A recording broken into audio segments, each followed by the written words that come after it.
Bienvenidos a Hola, la ¿qué tal? jaula del noob. Bienvenidos a la Jaula del Noob, Prepárate, edición porque no entrevistas. podrás Y esta escapar. vez está conmigo Carlos Huxley, que pues es programador y también tiene mucha experiencia en el desarrollo de inteligencia artificial. De igual manera ha trabajado en distintas empresas y también están mis compañeros del grupo Lead de OYEC y de Bug, que hará la presentación formal.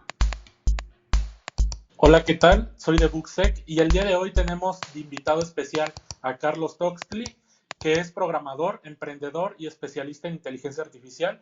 Ha trabajado en empresas como Google, Naciones Unidas, Microsoft Research, entre otras empresas, donde desarrolló herramientas innovadoras para apoderar a las personas a través de las tecnologías. También es un empresario en serie, creando múltiples startups centradas en la tecnología financiera, el comercio electrónico, la automatización, los bots y la educación. Es un verdadero honor tenerte en esta nueva entrevista de la Jaula del Noob, Carlos. Bienvenido. Muchas gracias por invitarme. Y bien, Carlos, pues a mí me gustaría preguntarte, ¿desde qué edad sientes curiosidad por esto de la informática? Uy, desde muy chavito, desde chiquillo.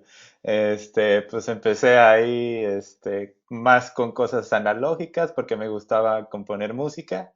Entonces empecé ahí a componer música con grabadoras y tecnología analógica.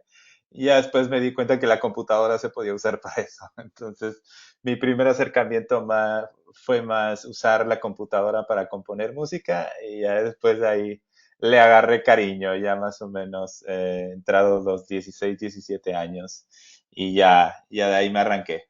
Primero empecé un poquito de hacker y ya después ya me metí un poco a la programación.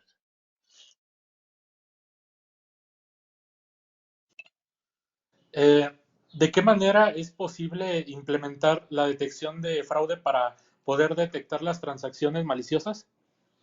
Sí, hay varias maneras en las que podemos detectar anomalías en los patrones de datos. Entonces, básicamente sí podemos hacer varios análisis acerca de anomalías, detección de anomalías en los patrones de comportamiento de los usuarios y a partir de eso, pues empezamos a encontrar estas desviaciones en comportamiento. Y a partir de esas desviaciones generamos alertas y a partir de las alertas podemos empezar a detectar al principio sí necesitas intervención humana, necesitas realmente analizar que esas alertas sean algo que está pasando y que realmente sí significa actividad maliciosa y una vez que ya lo identificas, pues ya puedes etiquetar, ¿no? Ese tipo de comportamiento como comportamiento malicioso y a partir de ahí usar ya algoritmos de inteligencia en los cuales puedas detectar esos patrones de conducta que se desvían de la norma. Entonces, sí, básicamente al principio sí es entender como humanos cuáles son las desviaciones en comportamientos y después entrenar algoritmos para que detecten esas desviaciones en comportamiento. Está muy Bien. padre esta parte. Sí, de- adelante, Rama. sí, está muy padre esta parte, ¿no? De cómo pues se puede entrenar justamente a una IA para poder hacer actividades que actualmente pues hace un humano, ¿no? Y justamente creo que es parte de como del miedo de mucha gente, ¿no? Que ya una IA te pueda reemplazar esta labor que tú haces. Entonces, pues mucho es como de, ¿sabes qué? Es que van a reemplazarme por una máquina y a toda la organización o a gran parte del equipo. Entonces, existe este miedo, ¿no? ¿Qué podrías decirle ahorita a la gente que justamente, pues, está viviendo este cambio, ¿no? Este cambio tecnológico. Sí, no, definitivamente es algo en lo que podemos estar tranquilos de que realmente la inteligencia artificial no viene a realmente desplazar una gran cantidad de puestos. Definitivamente si las tareas que uno realiza son simplemente monótonas y automatizables, pues definitivamente puede haber ese miedo, ¿no? Pero muchas de las actividades que realizamos como humanos requieren nuestro criterio, ¿no? Requieren que tomemos decisiones y tomemos decisiones en base a información que tenemos, ¿no? Entonces, por ejemplo, ciertas actividades se han ido sustituyendo poco a poco, pero pero no realmente utilizando inteligencia artificial, sino utilizando software común y corriente, por ejemplo, actividades de contabilidad, ¿no? Muchas de esas actividades son reglas que nosotros podemos programar en una computadora y realmente no requieren tanto criterio y básicamente si se cumplen esas reglas podemos tomar decisiones y podemos subir nuestros datos fiscales a una plataforma y eso al final del día es un software, ¿no? Es un software que automatiza parte de las funciones de una persona, pero realmente muchos de estos negocios o muchas de estas industrias tienen ciertas reglas que requieren más criterio, ¿no? Entonces, a pesar de que muchas de esas actividades puedan ser automatizadas por software, realmente hay otras actividades dentro del mismo trabajo que requieran criterio. Por ejemplo, en el sentido, en la parte de un contador, qué tipo de factura o de ingreso corresponde a qué tipo de sector o segmento en cuál lo tienes que declarar. Es algo que muchas veces como humanos lo entendemos, ¿no? Y muchas veces a la computadora no le puedes dar todas las posibles variaciones que tiene, ¿no? Entonces, a pesar de que ciertos tipos de trabajo parezcan que sean 100% automatizables, al final del día terminan siendo herramientas que los profesionistas o las personas usan para mejorar su trabajo, para hacerlo más eficiente, para hacerlo más rápido. Entonces, parte de mi investigación y de mi trabajo es eso, es entender cómo la inteligencia artificial puede empoderarnos, puede ayudarnos, puede darnos estas herramientas con las que podamos ser más efectivos, ¿no? Ahora, por ejemplo, con estas herramientas de inteligencia artificial, con las que podemos escribir en otros idiomas casi de forma perfecta, casi de forma nativa, probablemente ya podemos acceder a otros tipos de oportunidades, ¿no? Que hubiéramos requerido tener un nivel, por ejemplo, de, de eficiencia o de hablar perfecto, por ejemplo, el inglés para poder aplicar a ciertas posiciones, ¿no? Entonces, la inteligencia artificial nos puede empoderar de muchas maneras y realmente no es tanto que sea el miedo de que nos venga a sustituir, sino más bien es ver cómo la inteligencia artificial nos puede empoderar y nos puede dar más herramientas para tener mejores resultados. Bien, Carlos, para la audiencia, ¿cómo podría saber yo si tengo actitudes para ser un programador de inteligencia artificial? Por ejemplo, si ya sé programar un poco, quizá en Python, puede que esto no sea suficiente. A lo mejor tengo que ser hábil en dos, tres lenguajes de programación, saber un poquito de estadística, de matemáticas o alguna virtud que tú creas que se necesite, aparte de programar, para poder destacar en esto de la inteligencia artificial. Sí, claro, definitivamente sí es importante tener algo de conocimiento acerca de cómo manejar datos. Porque al final del día, hoy el tipo de inteligencia artificial que más se usa es aprendizaje de máquina, machine learning, y sus variantes como deep learning. Este tipo de tecnología requiere que nosotros le introduzcamos datos para que la computadora aprenda los patrones que encuentre en los datos y a partir de ahí nos dé resultados. Entonces, un conocimiento básico acerca de cómo manejar datos, a cómo limpiar datos, cómo estructurar datos, cómo poder hacer algún tipo de análisis sobre datos es algo básico.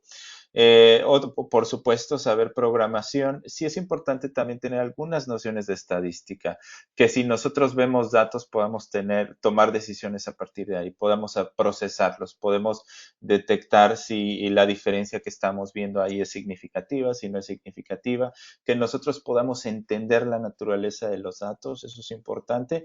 No es un requisito tan fuerte en el sentido de que hoy en día las librerías de inteligencia artificial prácticamente lo hacen todo, pero sí tenemos que tener las habilidades al menos para procesar datos y entender qué podemos sacar de los datos.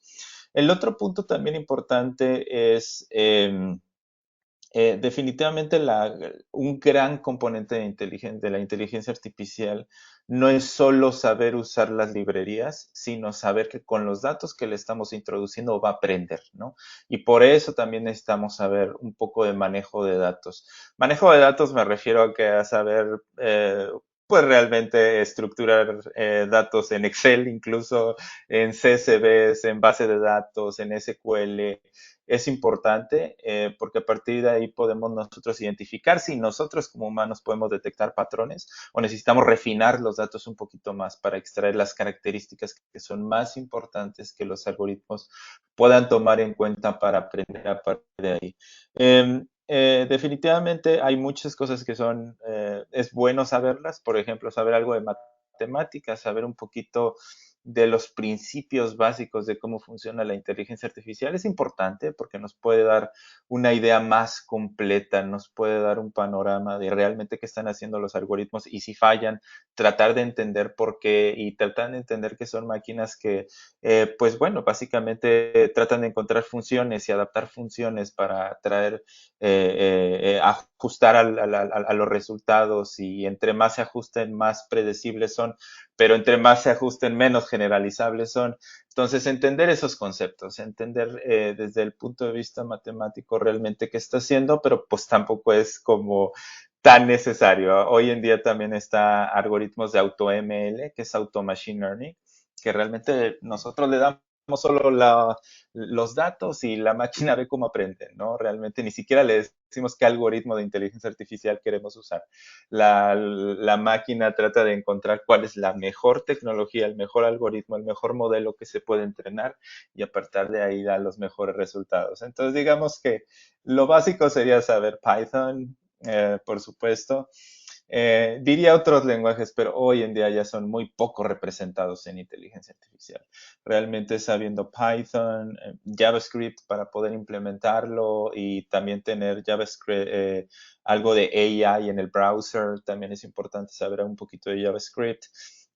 Java más que nada para pues algunas de las librerías de manejo de datos como Spark y eso, pero realmente Python es el único, digamos, mínimo necesario, indispensable.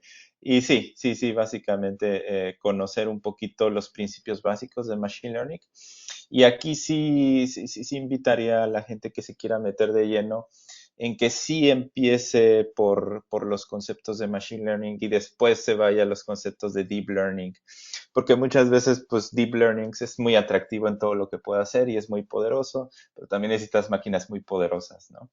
Entonces, muchas veces todo se puede resolver con algoritmos clásicos de Machine Learning y es importante conocer eso, conocer que pues Machine Learning implica tecnologías que pueden ser clásicas y probablemente no basadas en redes neuronales. Y Deep Learning es básicamente tecnologías basadas en redes neuronales que requieren un gran procesamiento para poder correr, que hoy en día pues también tampoco necesitas tener la gran computadora con el gran performance. Hoy en la nube puedes correr estos algoritmos desde Google Collaboratory y otras plataformas como Kaggle, entre otras. Pero bueno, sí, básicamente es pues tener las ganas, encontrar los datos, que también es la otra parte, encontrar datos de los cuales puedo aprender, y si no los encuentras, recolectarlos, ¿no? Y pues básicamente recolectarlo como puedas, ¿no? Ya sea haciendo scrapping o buscando información en Open Data o en otras fuentes de datos. Y sí, pues es un área muy interesante y básicamente pues tener la intención, saber un poquito de programación y adentrarse, meterse de lleno. Has trabajado en empresas muy reconocidas a nivel internacional, como Google, Microsoft, Twitch, etcétera. ¿Cómo ha sido tu experiencia trabajando para esas empresas?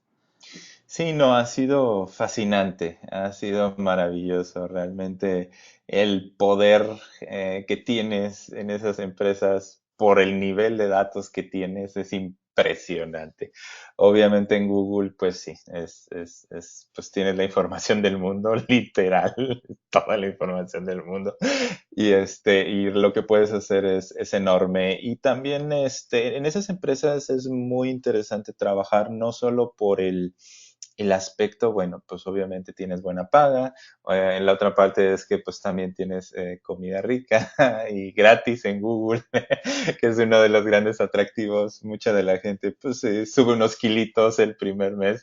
De hecho es como el número común de kilos que sube la gente en los primeros 2 meses son como 5 kilos. Entonces, sí, es algo que se malacostumbra uno.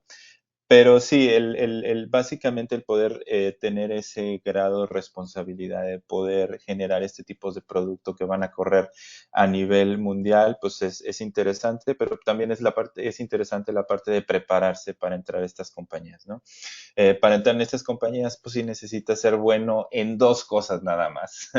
Una es algoritmos y la otra es estructura de datos. Si realmente eres bueno en algoritmos y estructura de datos, con esas dos ya la armas, entras a las empresas que quieras. Porque básicamente son las preguntas que te hacen en las job interviews, en las technical interviews. Y bueno, obviamente si te quieres ir a Estados Unidos, pues también un poquito el inglés o un muchito el inglés, ¿no? Meterle de lleno en afinarlo y todo eso, pero sí es una experiencia que yo recomiendo aplicar a estas grandes empresas. Es difícil y te van a batear N veces y el objetivo, y aquí pues el punto es no desanimarse, ¿no? Porque son grandes los estándares que piden ahí, realmente no es sencillo entrar. Pero como yo mencioné, si te avientas este libro de Cracking the Code Interview y resuelves todos los problemas de ahí, sí te va a llevar un par de meses, pero después de eso ya vas a estar preparado. Realmente ese tipo de preguntas que vienen ahí no cambian mucho a lo que te preguntan. Por eso se llama Cracking the Code Interview, porque realmente sí lo craquean. Y sí, en otras empresas es diferente. Por ejemplo, en Google tienes la gran ventaja de que para las asignaciones que tienes 3 meses para completarlos, porque se maneja por cuartos. Entonces, básicamente, tú entras, se te dice qué tienes que hacer en los próximos 3 meses y tú te organizas, ¿no? Al final del día, tú sabes cómo dedicas tu tiempo para sacar los proyectos, pero pues tienes 3 meses para sacarlo. Entonces, es algo en el que pues te organizas y conforme vas pudiendo lo vas sacando. En otras empresas es un poquito diferente. En Microsoft, pues no tienes comida gratis.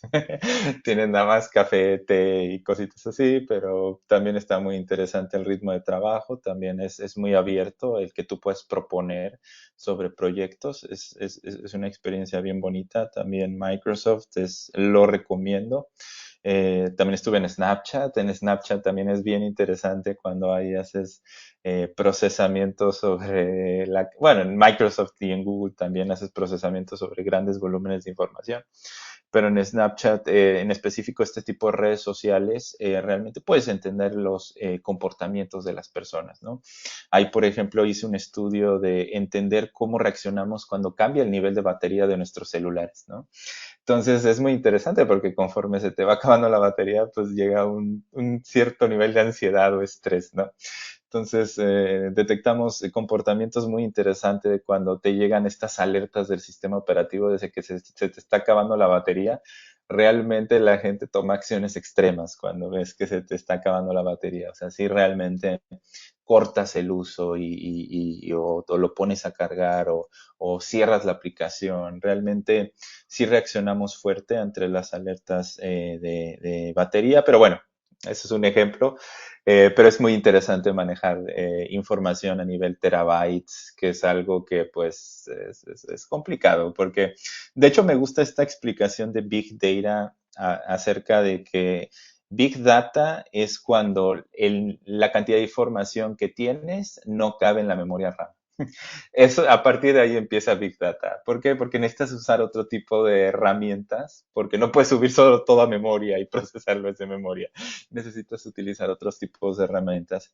Entonces, sí, yo lo recomiendo mucho, pues sí, aplicar o por supuesto, pues a empresas normales, chicas, pero en las empresas grandes tienes muchas ventajas, ¿no? Y bueno, también en las organizaciones internacionales, también en las ONGs, también les recomiendo por el impacto social que tienes, ¿no? Cuando estuve en Naciones Unidas fue una experiencia maravillosa.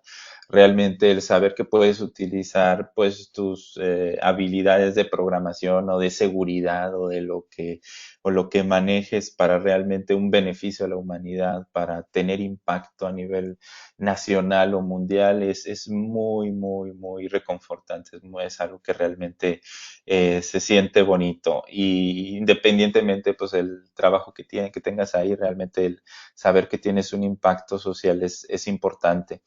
Y bueno, digo, eso es un poquito de las experiencias que he tenido pues en estas grandes empresas, organizaciones, y es algo que pues sí, tiene su nivel de complejidad de entrar, pero pues es prepararse y estar preparado a ser rechazado. Y estar preparado a ser rechazado una, dos, tres veces. A mí me rechazaron varias veces. Entonces, es básicamente prepararse y estar preparado hasta que se pueda. Estaba viendo un poquito de tu resumen de vida y pues sé que contigo puedo hablar de temas de networking, software, hardware, ciberseguridad, Ujú. investigación, ciencia de datos, lenguajes de programación, bases de datos, cloud, cómputo distribuido, inteligencia artificial, ¿cómo se llama esto? Natural Language Processing, Ajá. computación cuántica, cómputo cognitivo y programación de interfaces, brain computer. O sea, la verdad es que tú te estás moviendo con la tecnología. Parece que tú solo te cargas las librerías de lo nuevo que viene, ¿verdad? Qué increíble esto. Te iba a decir, o sea, tú que justamente sigues como toda esta cuestión de hacia dónde va la tecnología, cuéntanos un poquito hacia dónde vamos. Claro, claro. Sí, sí, sí. No, pues definitivamente, qué bueno que lo mencionas. Sí, durante mucho tiempo, básicamente, diario lo que hacía era aprender algo nuevo, ¿no? Cuáles eran esas áreas que estaban desarrollándose que yo no conocía y que realmente me llamaban la atención y que podía, pues, adentrarme, ¿no? El objetivo es adentrarte hasta cierto punto en el que puedas desarrollar algo, porque simplemente explorarlo y saber que existe no es suficiente, es realmente meter las manos a que se ensucien y hacer algo, ¿no? Hacer un proyecto. Y creo que esa parte de hacer proyectos personales es algo que vale mucho la pena. Realmente aprender una tecnología y inventarte un proyecto que quieres hacer y hacerlo realmente es muy reconfortante y puedes aprender mucho. Ahora, respecto a siguientes tendencias, definitivamente hay múltiples tendencias que ahorita pues son muy interesantes. Definitivamente la inteligencia artificial es una que está en auge. Y la inteligencia artificial tiene como dos formas, bueno, tiene varias formas. Una es lo que es la parte de inteligencia artificial en la cual tú agrupas datos en las cuales tú encuentras los patrones, que es la parte de aprendizaje no supervisado. La otra parte es la de aprendizaje supervisado y en la parte de aprendizaje supervisado, pues tú puedes hacer la parte discriminativa, en la cual tú reconoces entre categorías, tú puedes hacer la parte de regresión en la cual tú puedes, en vez de predecir categorías, tú prededuces números, por ejemplo, el precio de una casa o la próxima acción de una empresa. Y ahorita algo que está bien fuerte, que se está volviendo tendencia en todos los aspectos, es la inteligencia artificial generativa.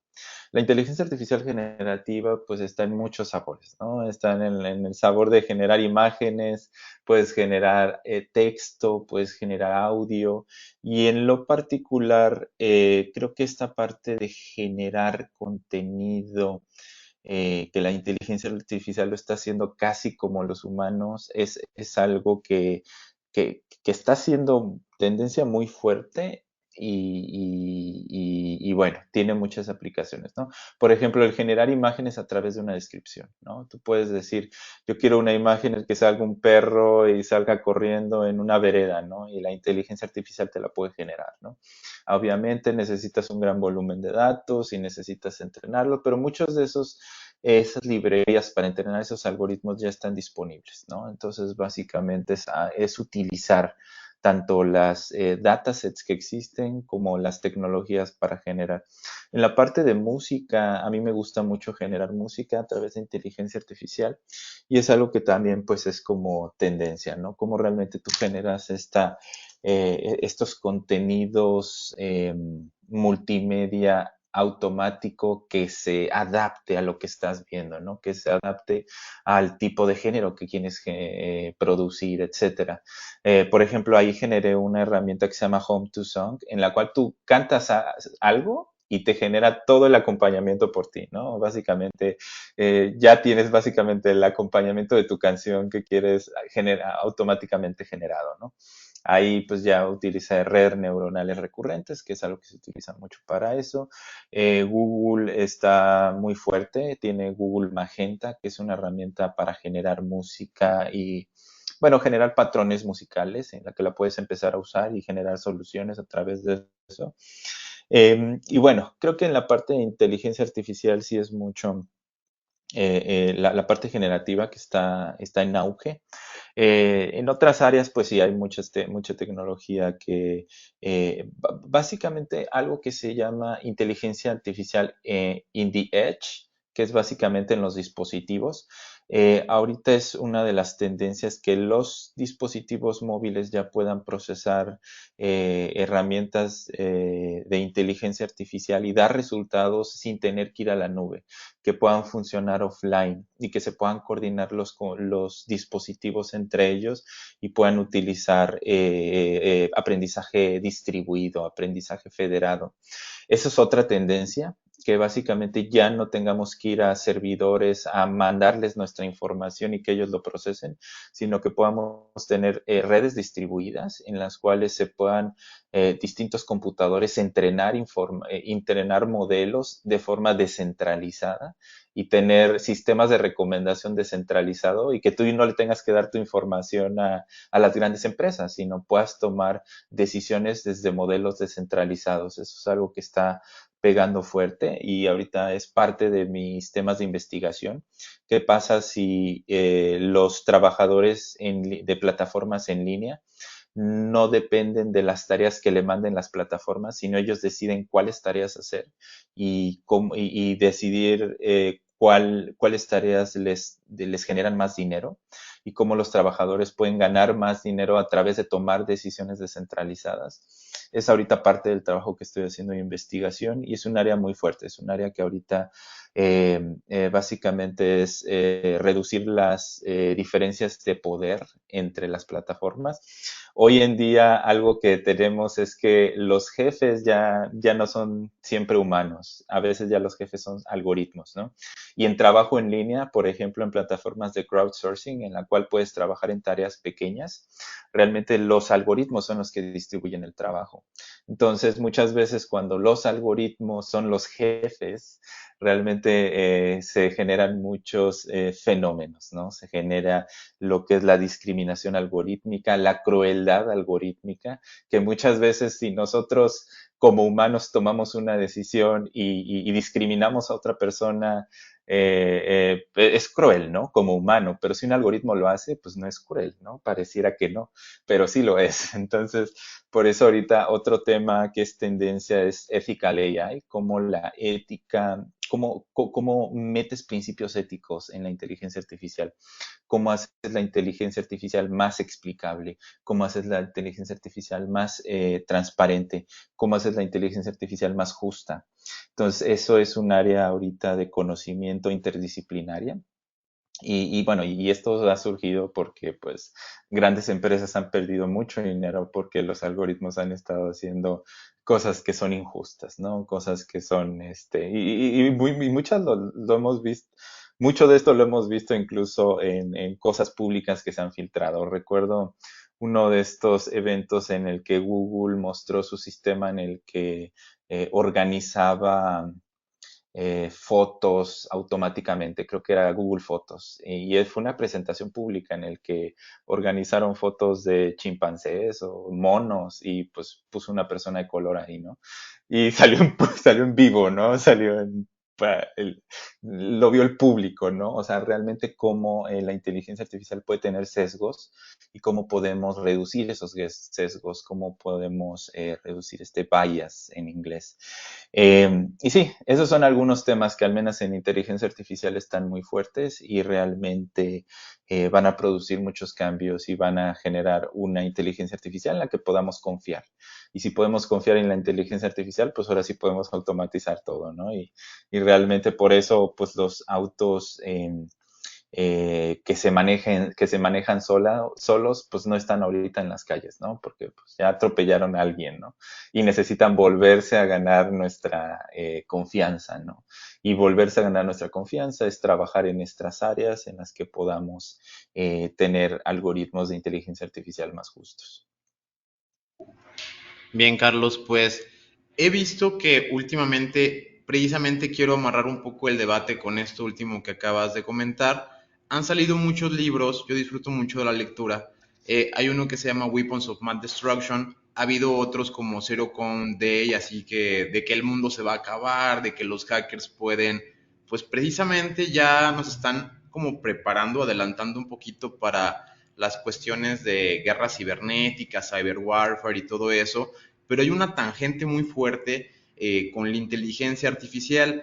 A mí me gustó mucho la parte en la que, obviamente, como tú estuviste ahí en la industria y estás presente dentro de las empresas fuertes, podemos crear un poco la disyuntiva de que realmente están ahí esas empresas para afectarte o que todo el tiempo están buscando crear una Sofía Robot que acabe con la humanidad o Terminators. Sí sé que existe, como se menciona, pues esta paranoia de que la inteligencia artificial, el machine learning, el deep learning, a mí me parecen áreas de oportunidad muy grande que todavía se necesitan precisamente expertos como tú para que precisamente desenglosen todo esto y nos ayuden a construir, porque las cosas pues están ahí, las tecnologías ya están exploradas, no son tan experimentales como antes, pero aún se necesita la gente que construya. Y hablar un poquito de esto, quizá, de que Facebook, si puede, todas las empresas hoy en día, creo que no haga Big Data de precisamente su consumo, o el que lo esté utilizando, vamos a llamar IBM, Red Hat, cualquier empresa que tiene cloud computing seguramente está involucrado en el Big Data y está en este negocio. O sea, eso es algo ya inevitable, pero tampoco están intentando programar robots que nos reemplacen o un robot que acabe con la humanidad, virus informáticos indestructibles. Creo que es un ambiente pues muy híbrido. ¿Tú cómo ves esto al respecto? ¿O definitivamente sí crees que si no ponemos reglas éticas en la construcción del código, esto se pueda salir de control? Pues mira, definitivamente es algo que a nivel gobiernos se dieron cuenta que era algo importante, porque en específico, no todos los gobiernos, a nivel, en específico la Unión Europea y Canadá, ellos crearon unos lineamientos acerca de qué se requería para liberar tecnología de inteligencia artificial que ellos pudieran usar a nivel gobierno, ¿no? Entonces, ellos dijeron, bueno, primero, antes de inteligencia artificial, vamos a hacer protección de datos. Hicieron el GDPR y generaron, ¿no?, toda esta tecnología para, bueno, todos estos lineamientos, procedimientos, regulaciones para proteger los datos. Y lo hicieron muy bien. Y básicamente es un estándar que podría ser implementado por cualquier país y realmente está bastante bien. Realmente a lo que están sujetas las empresas en Europa es bastante justo, ¿no? Ahora, ya regularon eso de los datos y después dijeron, vamos a regular la inteligencia artificial, ¿qué necesitamos? Entonces dijeron, bueno, necesitamos saber que realmente los resultados de la inteligencia artificial están siendo justos, ¿no? Y era algo que nadie estaba explorando de lleno, ¿no? Era algo así como, pues qué padre que puedan ser justos, pero ¿cómo podemos saber que es justo? ¿Cómo podemos saber lo que estas cajas negras están realmente encontrando en los patrones de los datos, ¿no? Porque al final del día, pues esto deep learning y machine learning son cajas negras. Realmente no sabemos cómo están tomando las decisiones, solo vemos el resultado. Entonces, gracias a que la Unión Europea se metió de lleno y se metió con esto de las regulaciones, se empujó un poquito más la parte de explicación, de explainable AI.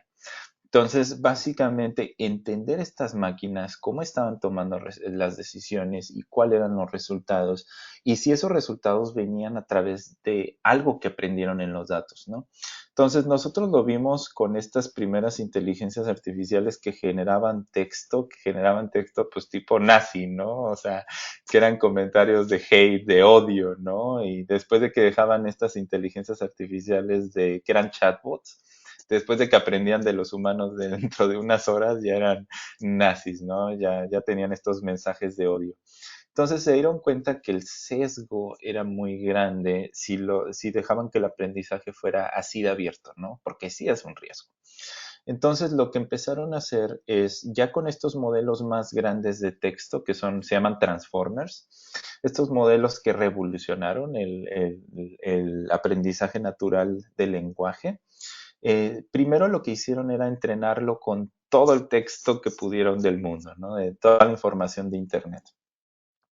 Y lo que hicieron es que realmente no lo limpiaron. Bueno, lo limpiaron lo mínimo. Realmente mucho de este contenido que era hate, pues se filtró, ¿no? En estas primeras versiones, que era lo que era GPT, pero la primera versión de GPT. Después, en las subsecuentes versiones, ellos ya empezaron a limpiar, ya empezaron a detectar en los datos que no querían que aprendiera la inteligencia artificial y a partir de ahí lo limpiaron.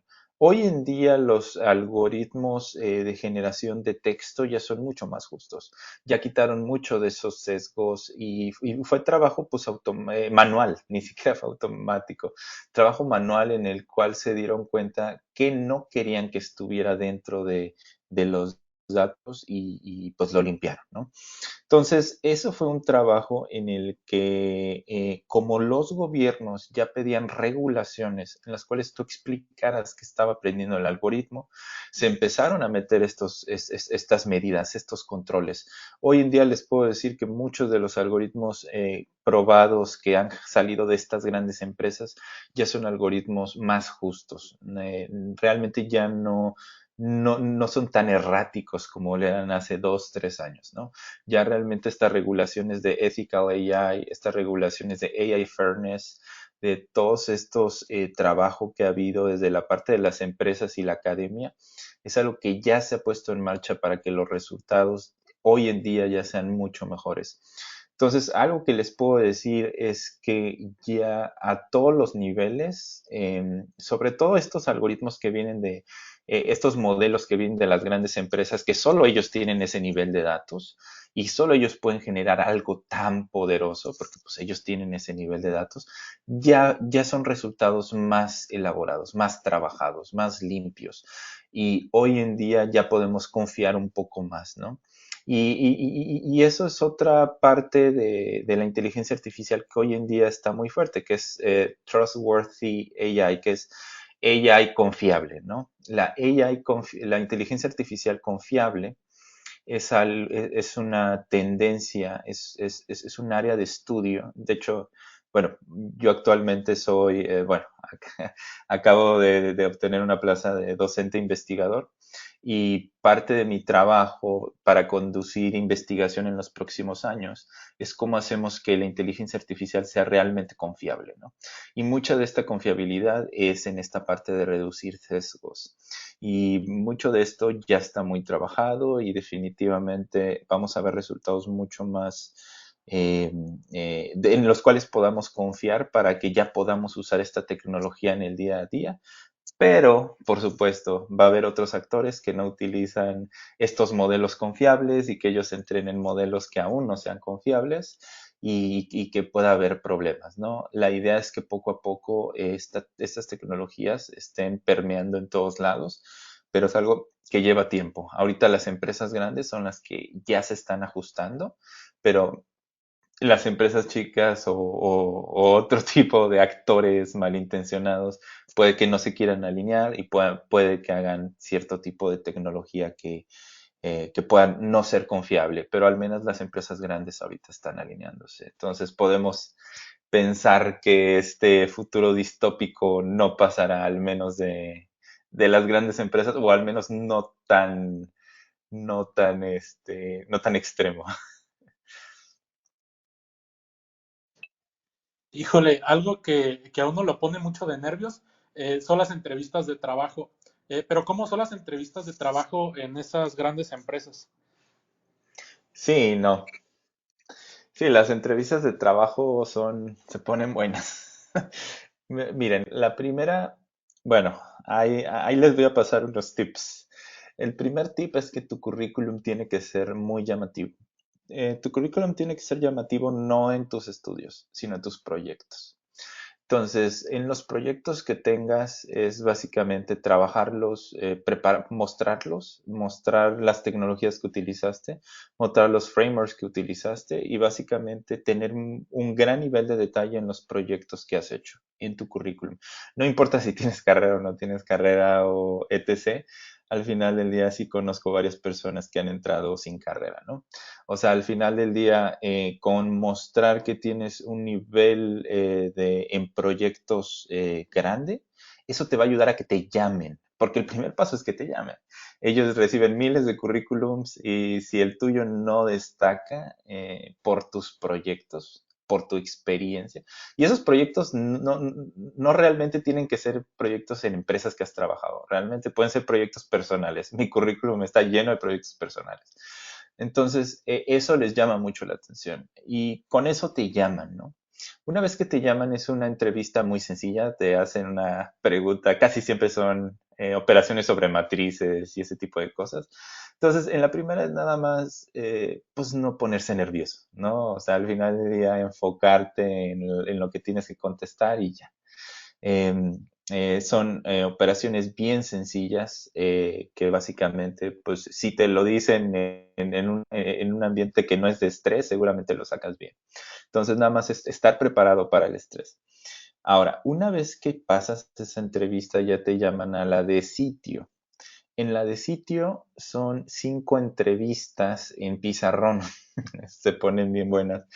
Entonces, en esa sí te preguntan, por ejemplo, árboles, ¿no? Hace un recorrido de árboles binarios. Ese, pues, tienes que sabértelos de memoria. Ahí sí te tienes que aprender todas las líneas de código así, de memoria. Otra pregunta suele ser más acerca de algoritmos de ordenamiento, que te aprendas uno que sea muy efectivo.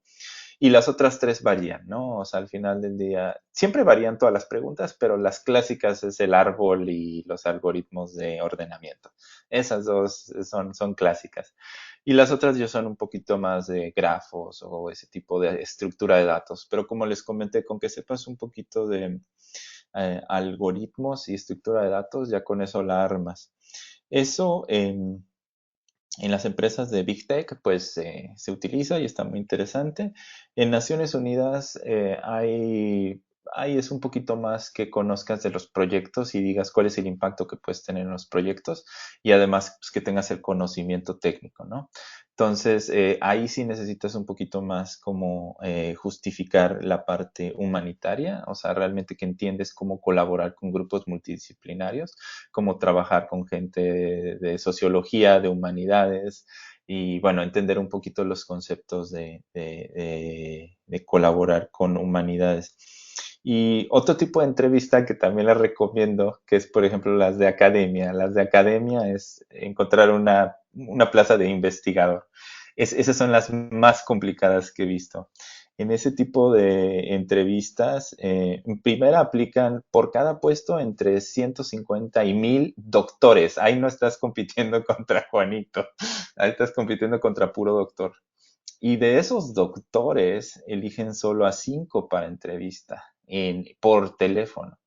Y después de esa entrevista por teléfono te hacen preguntas pues más que nada sobre la parte técnica, por ejemplo, de inteligencia artificial, cómo la aplicarías para investigación, ¿no? ¿Qué áreas usarías para investigación? Y una vez que pasas esa, viene la en campus, on campus. En esa entrevista, es una entrevista más o menos de 8 de la mañana a 7 de la noche. Es una entrevista pesadísima. Te entrevistas con alrededor de 18 personas durante el día. Es extremadamente pesado. Y con las 18 personas que te entrevistas, todos deben de estar de acuerdo en que te quieren, en que eres la persona indicada. Y en esas entrevistas, por ejemplo, yo apliqué en Estados Unidos y pues bueno, primero aplican los de Estados Unidos y después los de otras partes del mundo. En las otras empresas, bueno, las que no son de academia, en esas pues no, o sea, sí importa, sí le dan preferencia a los americanos, pero bueno, gente de Estados Unidos, ya se me quedó ese término, pero puedes aplicar sin problema siendo de otro país. En docencia es un poco más complicado en investigación, porque hay, como es un puesto altamente especializado, también piden que sean pues del país, y si no encuentran del país, ya mandan llamar a personas de otros países. En el caso de México sí tenemos ventaja porque nuestras visas de trabajo no entramos como grupo minoritario, aunque seamos la mayor, aunque los mexicanos sean la mayor población de California. Pero en términos de grupo minoritario en tecnología, entramos para que las visas se hacen más fácil. Y también si quieren entrar un poco más fácil a esas grandes empresas, apliquen por una empresa de Nearshore. Nearshore son empresas en las cuales ellos te pagan desde México, pero tú estás trabajando en Estados Unidos con esas empresas.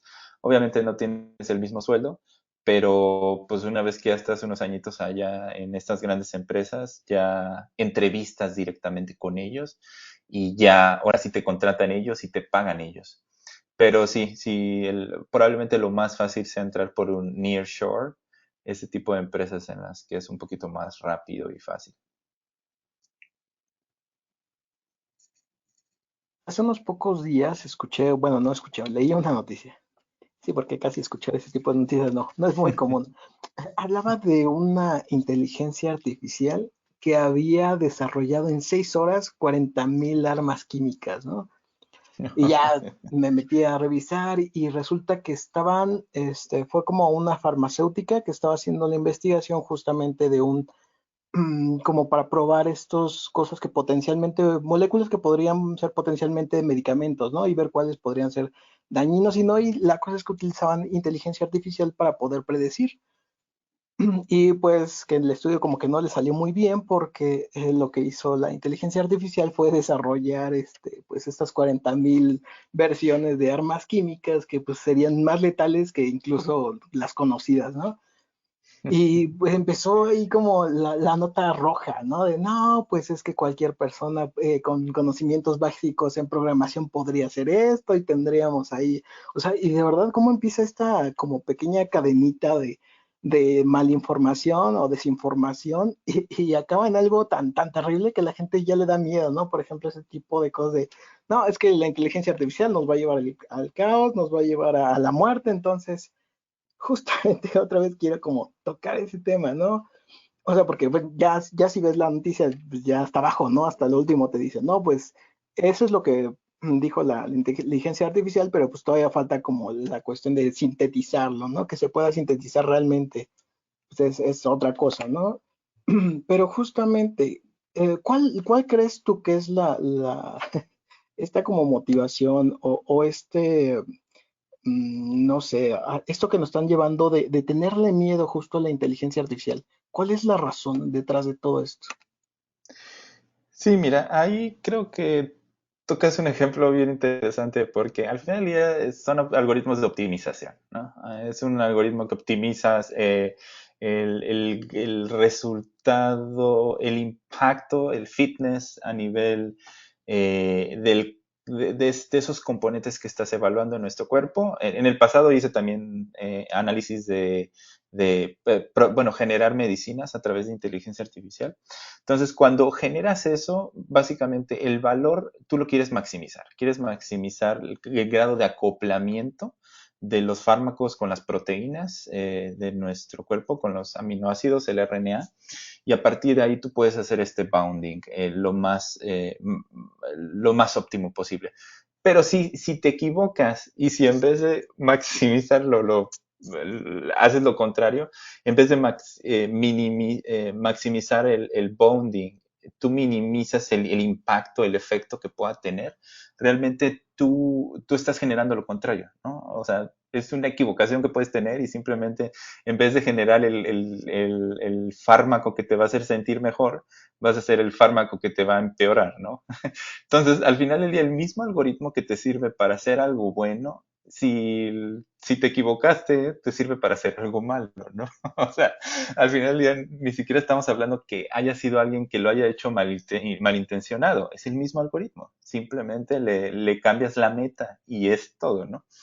Ahora, el que efectivamente que se puedan sintetizar, ese es un gran punto. La sintetización de proteínas para el RNA mensajero es extremadamente cara y el poder hacer síntesis in vitro es complicado porque muchos no son candidatos para ser sintetizados.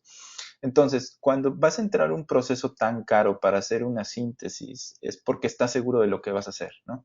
Entonces, al final del día, aunque la inteligencia artificial, bueno, ahí no se equivocó la inteligencia artificial, ahí se equivocó el humano, ¿no?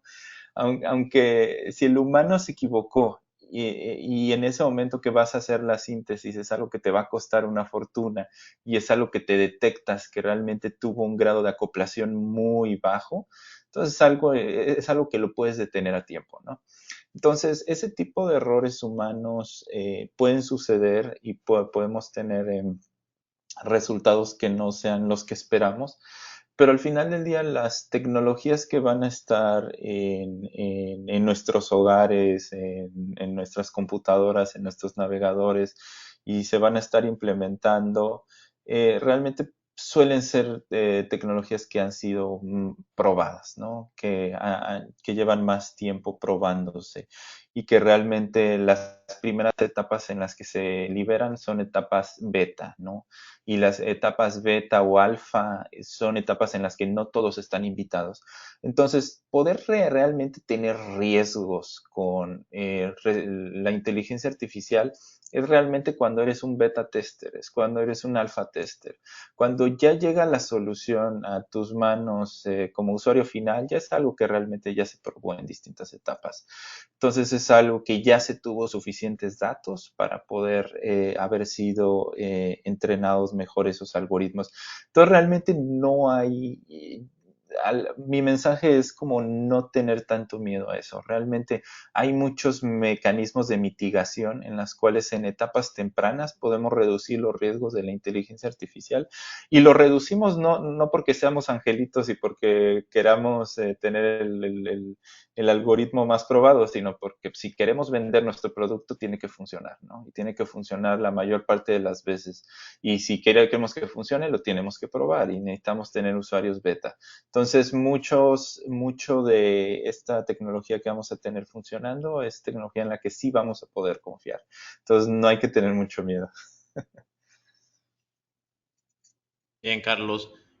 Dentro de mi última pregunta, bueno, es un poco extensa, pero tiene que ver con ciberseguridad específicamente. De repente las personas como organización nos llegan a preguntar, oye, pues algo para estar más seguro. Hace mucho tiempo les decíamos de clama B, de manera lamentable, y esto pues tengo que a veces que expresarlo, no tiene nada de malo, a pesar de que algunas personas dicen, no, pues no lo digas eso, demás, te vas a quemar. Yo creo que algunas soluciones gratuitas e incluso Avast Free Antivirus y demás, como que no dan el ancho. ¿Cuáles sí han dado el ancho? No sé si sea una coincidencia o no, pero por ejemplo, a mí esta de BlackBerry Silence, que es un antivirus que incluye precisamente la inteligencia artificial para que no solamente esté buscando los virus por puras firmas, sino que tenga otra especie de, vamos a llamarle como tecnología avanzada, o tenga mejor algoritmia. La inteligencia artificial, pues ya nos ayudarás tú mejor a definir un poquito qué es lo que hacen precisamente estos antivirus para ser más eficientes. Y también como parte de mi pregunta es, pues yo veo un gran potencial en la ciberseguridad de, por ejemplo, recolectar todos los detectores de intrusos, preventores de intrusos, firewalls de nueva aplicación, las herramientas ahora que ya no es tanto eso, sino como para APT, threat hunting, para manejar un Security Operations Center, pues es que ya todo es datos y datos y datos, recolectalos con el log. Creo que aplicaría bastante bien la inteligencia artificial para la ciberdefensa, para que dejemos de estarnos preocupando tanto como ahí vienen los hackers, ahí viene todo eso. O sea, si tu antivirus tuviera inteligencia artificial, quizá también tu firewall tuviera inteligencia artificial, tu detector de phishing, detector de spam, podría estarse beneficiando y no dejando entrar tantos goles. ¿Qué podrías opinar un poquito de esto? Sí, no, definitivamente el poder implementar inteligencia artificial en todas estas librerías, en todas estas aplicaciones es importante. ¿Por qué? Porque puedes aprender de patrones, exacto, que no son o sea, puedes no solo asociar firmas, no solo asociar ciertas características como reglas. Esa es la gran diferencia. Cuando tú das una serie de reglas en las cuales tu algoritmo va a funcionar, es un algoritmo basado en reglas, no es basado en machine learning ni en ningún tipo de inteligencia artificial. Cuando tú infieres las reglas, cuando tú detectas cuáles son las características de los datos y puedes detectar otro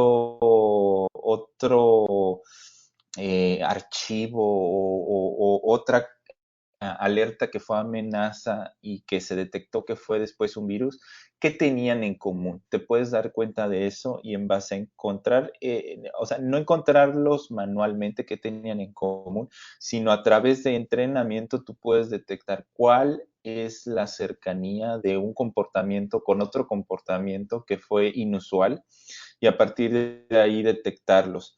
Entonces, sí, definitivamente la aplicación de inteligencia artificial en grandes volúmenes de información, en este caso para firewall y todo lo que tú mencionas, y que no esté solo basado en reglas, es algo que sí sería de gran ayuda implementado en todos lados, ¿no? El único problema que puede haber son los falsos positivos. Cuando hay un falso positivo es cuando pues tú lo detectas como un ataque, cuando tú lo detectas como un virus y no lo es. Pero ahí la mitigación es si se toma una medida preventiva ante algo que fue un falso positivo, ¿cuál es el costo? Entonces, la medida del costo de qué tanto puede afectar que algo lo categorices mal, es algo que implica que las empresas vayan a querer lanzar eso como un producto o no. Si realmente detectar que algo es un virus o algo es un intruso o algo es un comportamiento anormal y siendo que algo y el impacto que puede tener es negativo para tus usuarios o es negativo para la empresa o la empresa puede perder dinero por detectar negativamente eso. Entonces las empresas no se van a lanzar a generar estas tecnologías basadas en inteligencia artificial porque puede haber esos falsos negativos que le pueden costar a las empresas. Entonces eso sí se tiene que poner en la balanza. Si realmente estos falsos negativos suelen pasar muy poco, en un 2-3% de las ocasiones, y si no tiene una consecuencia grande para las empresas, no implica pérdidas, es algo que vamos a ver poco a poco más común en todas las herramientas. Si es algo que un falso negativo es altamente costoso, vamos a ver que las empresas se van a resistir y no porque no quieran, simplemente porque tienen mucho que perder con ello. ¿Qué consejos o recomendaciones le darías a los que van empezando en el mundillo de la inteligencia artificial y programación? Sí, yo ahí lo que les recomiendo es métanse de lleno a realmente hacer proyectos. Cuando uno empieza en esto de la inteligencia artificial, realmente hay ejemplos dummy, que es, por ejemplo, categoriza entre números y letras, ¿no? Identifica si es un número uno, número dos, número tres, etcétera. Y ese tipo de ejemplos suelen ser ejemplos que realmente no los vamos a utilizar afuera, ¿no? En el mundo real. Yo lo que les recomiendo es que no aprendan inteligencia artificial solo por aprenderla, sino pónganse retos, pónganse proyectos que quieran hacer, tengan ideas de qué creen que se puede hacer con inteligencia artificial y váyanse directo a cómo lo implementarían, qué necesitarían saber. Por supuesto, al principio pues van a necesitar tomar algún cursito. Hay varios en Coursera que están muy buenos. El de Andrew Ng es uno de los más famosos y de los más sencillos. Está el de Stanford, que también es gratuito, pero eso está un poquito más complicado. Y bueno, pues está Platzi, está en otras plataformas, ¿no? Entonces, con esos cursitos tú puedes al menos tener idea de qué necesitas para implementar lo que quieres. Y a partir de ahí, mi consejo es no solo te enfoques a los ejemplos que te ponen en esos cursos, sino tú proponte ideas, tú proponte proyectos, tú proponte algo que quieras hacer y a través de que estás aprendiendo eso, que lo puedas resolver, porque de otra manera pues se queda en la teoría o realmente viste algo que después no sabes cómo aplicar y realmente no lo pones en marcha y realmente no tienes nada para probar, pues que eres experto, que adquiriste las herramientas suficientes como para resolver problemas, ¿no? Entonces sí es mucho hacerlo con una idea en la mente y solucionarlo utilizando estas tecnologías. Ya hablamos acerca de pues toda tu trayectoria, nos estás contando un poco de lo que haces, pero ahora, ¿cuál es el futuro para ti? ¿Qué es lo que viene? ¿O en qué proyectos estás? ¿O cuáles quisieras comenzar a desarrollar? ¿O cuáles estás ahorita en curso? Pues ahorita el futuro es bien interesante porque, como comenté, ahorita voy a empezar como investigador y bueno, como investigador, la gran ventaja que tengo es que pues puedo tener alumnos, ¿no? A mi cargo.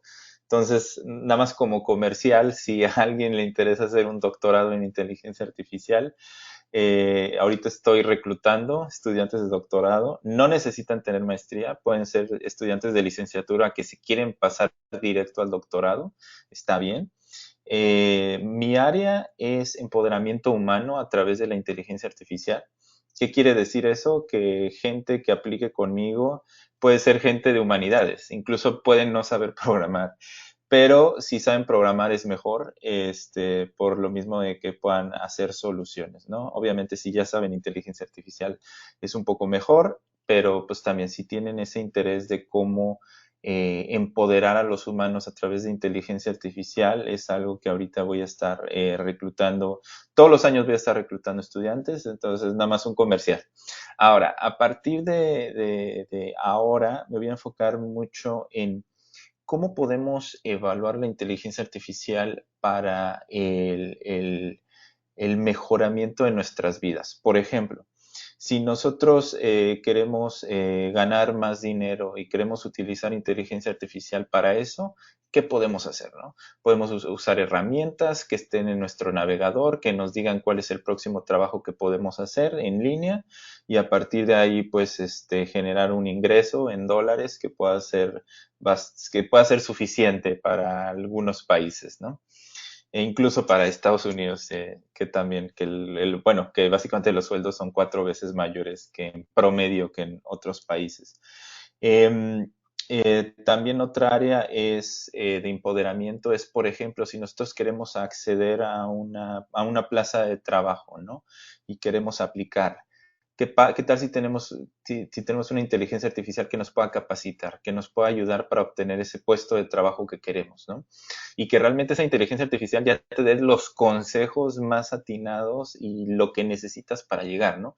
Obviamente, si ya tienes toda la data de todos los candidatos que han quedado, cuáles han sido sus fuertes, tú ya puedes recomendar que específicamente en qué te tienes que preparar, ¿no? Para obtener un puesto de trabajo. Otro ejemplo es, por ejemplo, muchas veces saltar al siguiente nivel es tener un mentor, ¿no? Un mentor que nos diga cuál fue el siguiente paso que él tomó para llegar más lejos, ¿no? Y básicamente si la inteligencia artificial nos puede conectar con una persona que pueda ser un mentor muy afín a nosotros, con el mismo background, con los mismos intereses, o que hable el mismo idioma, o que haya estudiado en la misma universidad, algo con el que nos identifiquemos más, es un mentor que nos va a ayudar más a llegar al siguiente nivel, ¿no? Y la inteligencia artificial puede detectar quién es el mentor más adecuado para ti y puede también pues tratar de convencer al mentor, ¿no? Si es una persona que ya está dispuesta a mentorear, bien. pero si es una persona que no lo ha pensado, pues puedes utilizar una herramienta automatizada como para contactar personas y invitarlos a ser voluntarios, ¿no? Que es otro proyecto que he hecho en el pasado, de cómo conectas mentores con personas interesadas en mejorar en una temática. Y como ese, pues bueno, actualmente pues también tengo algunos otros proyectos de si tú quieres lograr una meta, cuáles son los conocimientos mínimos que necesitas. Por ejemplo, si estás aplicando para un puesto de trabajo, cuáles son los conocimientos mínimos que necesitas aprender para poder aplicar a ese trabajo, ¿no? Y bueno, un último proyecto en el que también estoy trabajando es qué pasa si actualmente, bueno, la inteligencia artificial corre del lado de las plataformas en el trabajo en línea, pero ¿qué pasa si ahora corres la inteligencia artificial desde las computadoras de las personas, desde las computadoras en las que ellos trabajan, ¿no? ¿Cómo puedes generar mejores tareas, trabajo para que ellos puedan ganar más dinero? Esos son algunos ejemplos de lo que me estoy enfocando. En resumidas cuentas, es en el contexto del trabajo y en específico en trabajo en línea, cómo podemos empoderar a los humanos para progresar, ¿no? Para ganar más dinero, para tener más satisfacción, para ser más felices, porque también esa es otra parte que estoy haciendo, cómo maximizamos no solo productividad, sino bienestar. Entonces, maximizar bienestar es algo muy subjetivo, pero hay ciertas métricas que pueden ayudar como digital engagement y otras cosas, que es ahorita las que estoy estudiando. Entonces, vienen muchas áreas bien interesantes en empoderamiento humano a través de inteligencia artificial, que no es cómo nos van a reemplazar, sino cómo las vamos a usar para mejorar, ¿no? Entonces, ese es mi mayor enfoque y es el que estaré haciendo en los próximos años. Pues bien, Carlos, sin duda un gusto tenerte con nosotros aquí en la Jaula del Noob. Yo antes de irnos, sí quiero enumerar un par de cosas, porque a veces creo que puede parecer muy sencillo para la audiencia el hecho de, no, pues trabajo en Google, en Microsoft. A mí me tocó también, por suerte, ser entrevistado por Google, pero era para un puesto más que nada como de DevOps. Y a mí realmente yo no pasé al pizarroncito. Se me hicieron muy difíciles las entrevistas, sí pasé 2 entrevistas telefónicas, me hicieron una tercera porque como que había muy mala recepción del audio. También tengo que admitir que en aquel entonces el inglés no era mi perfección, lo he ido mejorando a lo largo de los años y eso impidió mucho. Entonces el que te estén preguntando cuestiones técnicas y más en inglés, pues sin duda es que lo dominas muy bien. Y otra cosa es la tangente de eso. Creo que a veces desconfiamos un poquito de nuestro valor para poder llegar a esas empresas. Hay personas como tú que pues son ejemplo de que se puede lograr, de que sí requiere, como lo mencionas, trabajo. A esas empresas no vas a poder llegarles a decir, yo sé hacer, yo sé hacer, yo sé hacer, y el día que te pongan a hacer algo, pues lo vas a tener que demostrar. No funciona tanto el bluff, lo que pongas en el currículum hay que saberlo realizar. Y pues sin duda a mí me da mucha felicidad y es un orgullo poder platicar por personas como tú aquí en la Jaula del Noob y pues un gusto tenerte en esta entrevista. Gracias, Carlos.